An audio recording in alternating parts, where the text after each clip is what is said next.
Hello बच्चों, एक सवाल है आपके भी मन में होगा कि बस रुकते ही आप स्कूल बस में जाते हैं और बस जैसे अचानक रुकती है आप आगे की तरफ गिरते हो।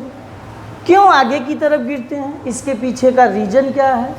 तो बेटा, जो हमारी बॉडी है वो जिस कंडीशन में, जिस पोजीशन में, जिस अवस्था में थी उसी में रहना चाहती है। जब तक उस पर कोई एक्सटर्नल फोर्स अप्लाई नहीं होता, बाहर से कोई बल उस पर नहीं लगाया जाता, तब तक वो अपनी अवस्था में रहना चाहती है।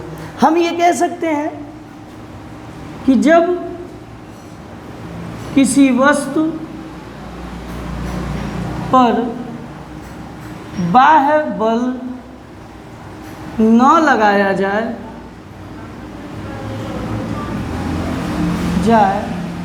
तो वह अपनी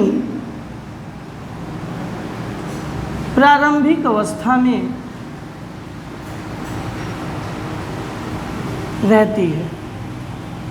जब तक उस पर बाह्य बल नहीं लगाते हैं तब तक वह अपनी प्रारंभिक अवस्था में रहती है। अगर वो रेस्ट में है, विराम में, तो वो विराम में रहना चाहेगी।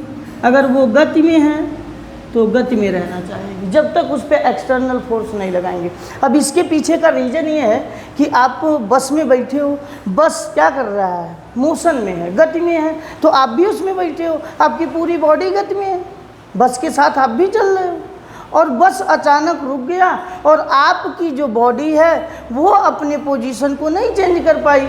बस तो रुक गया लेकिन आपकी बॉडी नहीं रुकी, तो वो क्षण भर के लिए बॉडी मोशन में रहती है, इसलिए हम आगे की तरफ गिर जाते हैं। और इसे कहते हैं बेटा, इस रूल को कहते हैं जड़त्व का नियम। जड़त्व का नियम, ये जड़त्व का नियम कौन दिया था? इसको न्यूटन दिए थे, इसलिए हम कहते हैं न्यूटन गति का प्रथम नियम। न्यूटन गति का प्रथम नियम।